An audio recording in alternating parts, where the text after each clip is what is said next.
ओ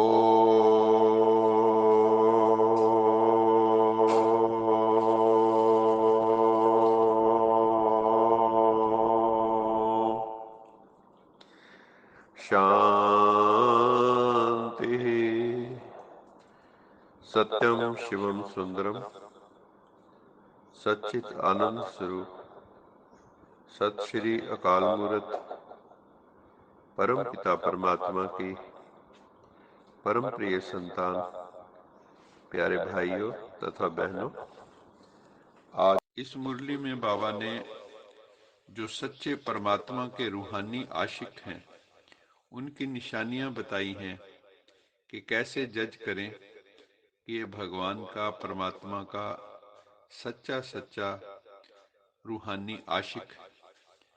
तो ये रूहानी, बाबा ने कहा आज रूहानी माशुक अपने रूहानी आशिक आत्माओं से मिलने के लिए आए हैं। और आए कहाँ हैं? क्योंकि परमात्मा सागर है, तो सागर के किनारे पर सभी आए हैं और गॉडली गार्डन में मिलने के लिए आए हैं, जहाँ स्वच्छता भी है, रमणीकता भी है, सुंदरता भी है और सबसे बड़ी मेहनत जो होती याद की वहाँ करनी नहीं पड़ती। ऐसी जगह नेचुरल याद आती है, क्योंकि सब जिम्मेवारियों से छूटकर हम वहाँ मधुवन में जाते हैं। वहाँ न लौकिक जाप की कोई चिंता होती है, न भोजन बनाने की कोई चिंता होती है, सब बना बनाया मिलता है। बस एक प्रभु की याद, शिव बाबा की याद और ज्ञान रत्नों से वहाँ हमारी झोली भरती रहती है। तो बाबा ने बच्चों की बताई कि जो विशेष आत्माएं हैं, जो रूहानी आशिक हैं, वो माशूक की मिलन में मगन रहते हैं हमेशा। और उनकी जो निशानियां हैं वो बाबा ने बताई। पहली निशानी ये बताई कि वो एक माशूक के द्वारा सर्व संबंधों की समय प्रमाण अनुभूति करते हैं। जिस समय जिस संबंध की चाहिए उसकी अनुभूति कर सकते हैं और वो दिल से अनुभूति करते हैं। बाबा कहते हैं भगवान सच्चे दिल पर राजी होते हैं, सिर्फ दिमाग वालों पर राजी नहीं होते। सर्व संबंधों की जो दिल से अनुभूति करते हैं उनसे बाबा बहुत प्रसन्न होते हैं। बाबा ने कहा नॉलेज को समाने का स्थान है दिमाग, लेकिन माशुक को, जो बिलव्ड मोस्ट परमात्मा है, उसको समाने का स्थान है दिल। तो बाबा ने कहा जो दिल से सेवा करते हैं व याद करते हैं उन्हों को मेहनत कम होती है और संतुष्टता ज्यादा होती है। तो जो दिल से स्नेह नहीं करते, सिर्फ नॉलेज के आधार पर दिमाग से याद करते व सेवा करते, उन्हों को मेहनत ज्यादा करनी पड़ती है और संतुष्टता कम होती है। तो बाबा ने कहा सच्चे आशिक दिल से सर्व संबंधों की समय प्रमाण अनुभूति करते हैं। दूसरी निशानी बाबा ने बताई, सच्चे आशिक हर परिस्थिति में, हर कर्म में सदा प्राप्ति की खुशी में रहते हैं, सदा प्राप्ति स्वरूप। एक होता है अनुभूति, दूसरी होती उस अनुभूति से प्राप्ति। बाबा ने कहा कई अनुभूति भी करते हैं कि हाँ मेरा बाबा है, मेरा साजन है, मेरा बच्चा है, माता पिता बंधु सखा है, लेकिन प्राप्ति उस संबंध से जितनी होनी चाहिए उतनी अनुभव नहीं करते हैं। अनुभूति के साथ सर्व संबंधों द्वारा प्राप्ति का भी अनुभव होना चाहिए। बाप के संबंध द्वारा सदा वर्षे की प्राप्ति की महसूसता हो, सतगुरु द्वारा सदा वरदानों से संपन्न स्थिति, सदा संपन्न स्वरूप का अनुभव हो, तो प्राप्ति का अनुभव भी आवश्यक है। वो है संबंधों का अनुभव, ये है प्राप्तियों का अनुभव। अगर प्राप्तियों की अनुभूति नहीं तो जरूर प्राप्ति में कोई ना कोई कमी है। तो अनुभूति के साथ प्राप्ति स्वरूप भी बनना है। फिर बाबा ने बताई तीसरी निशानी। तीसरी निशानी में बाबा ने कहा, जिस आशिक को अनुभूति है और प्राप्ति भी है, वो सदा तृप्त आत्मा बनकर रहेंगे। तृप्त आत्मा, किसी भी बात में अप्राप्त आत्मा नहीं होंगे, वो तृप्ति स्वरूप आत्मा होंगे। जहां प्राप्ति है वहां तृप्ति जरूर है।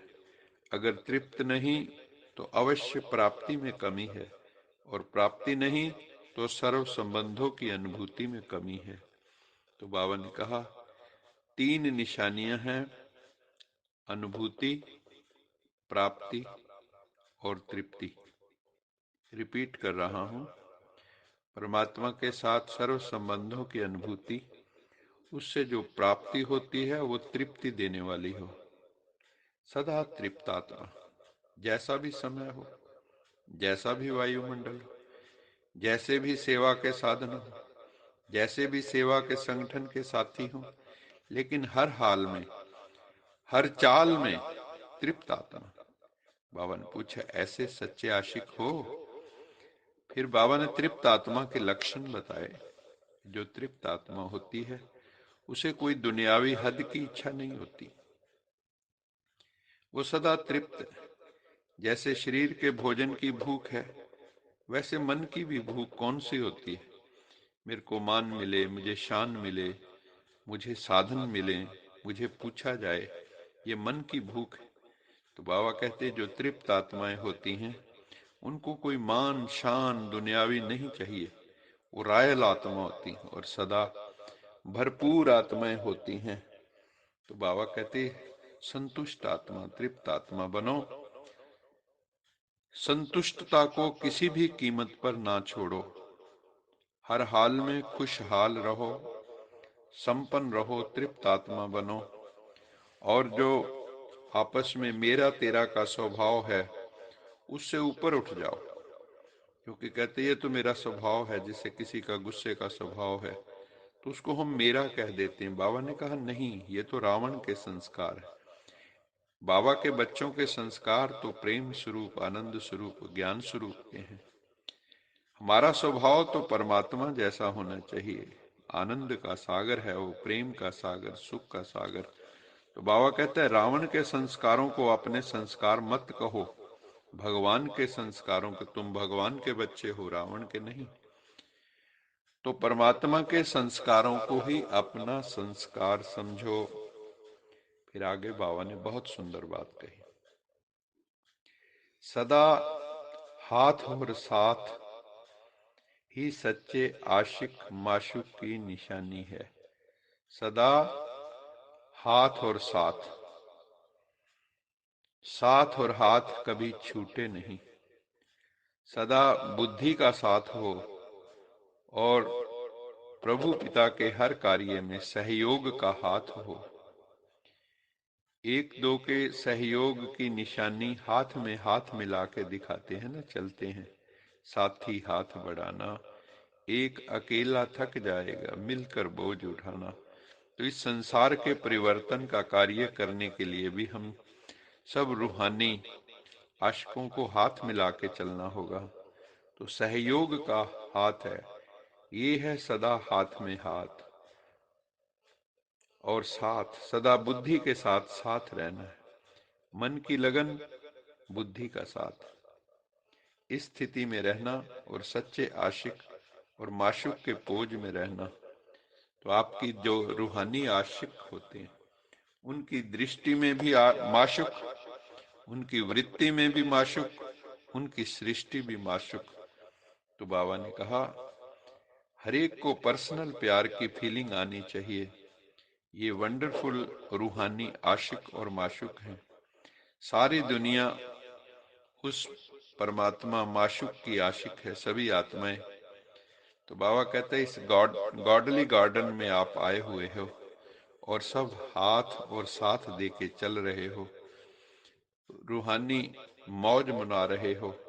सदा मनोरंजन में रहना, सदा खुश रहना, सदा संपन्न बनकर रहना। विदेशियों को भी बाबा ने कहा कि आप सब लक्की आत्माएं हैं, सदा आनंद में रहो, मौज में रहो, खुश रहो, संपन्न बन के रहो, क्योंकि आनंदित खुश वही रह सकता है जो अंदर से संपन्न है, भरपूर है। जो खाली है अंदर से, वो खुश नहीं रह सकता। आज के वरदान में बाबा ने कहा, संकल्पों द्वारा ईश्वरीय सेवा करना, ये भी सेवा का श्रेष्ठ और नया तरीका है। जैसे जौहरी रोज सुबह अपने हर रतन को चेक करता है कि साफ है, चमक ठीक है, ठीक जगह पर रखे हैं, ऐसे रोज अमृत वेले अपने संपर्क में आने वाली आत्माओं पर संकल्प द्वारा नजर दौड़ाओ। जितना अपनों को संकल्प से याद करेंगे, उतना वो संकल्प उन्हों के पास पहुंचेगा। इस प्रकार सेवा का नया तरीका अपनाते वृद्धि करते चलो। आपके सहज योग की सूक्ष्म शक्ति आत्माओं को आपकी तरफ स्वतः आकर्षित करेगी। आज के स्लोगन में बाबा ने कहा, जो बच्चे कई प्रकार की बहानेबाजियां करते हैं, उसको मर्ज कर दो, अब उसको समाप्त करो और बेहद की वैराग्य वृत्ति को इमर्ज करो। बहानेबाजी को मर्ज करो। कोई ना कोई, हम जब भगवान के कार्य करने होते हैं, भगवान से मिलना होता है, उसको याद करना होता है, हम कई बहाने बना लेते हैं। अमृत वेले उठना होता है, कई बहाने बना लेते हैं। तो बाबा कहते हैं बहानेबाजी को मर्ज करो और वैराग्य वृत्ति जो है, डिटैचमेंट फ्रॉम दिस वर्ल्ड, उसको इमर्ज करो। वैराग्य वृत्ति को इमर्ज करो। अच्छा, मीठे मीठे सिकिलद बच्चों प्रति माता पिता बाप दादा का याद प्यार गुड मॉर्निंग। रूहानी बाप की रूहानी बच्चों को नमस्ते। हम रूहानी बच्चों की रूहानी माता पिता बाप दादा को याद प्यार गुड मॉर्निंग और नमस्ते। सदा रहो हंसते, कहीं नहीं फंसते, बन जाओ फरिश्ते, बांध लो अपने बसते, चलो प्रभु के रस्ते। वाहिगुरु जी का खालसा वाहिगुरु जी की फतेह। बोल साचे दरबार की जय। लोका समस्ता सुखिनो भवन्तु। लोका समस्ता सुखिनो भवन्तु। लोका समस्ता सुखिनो भवन्तु।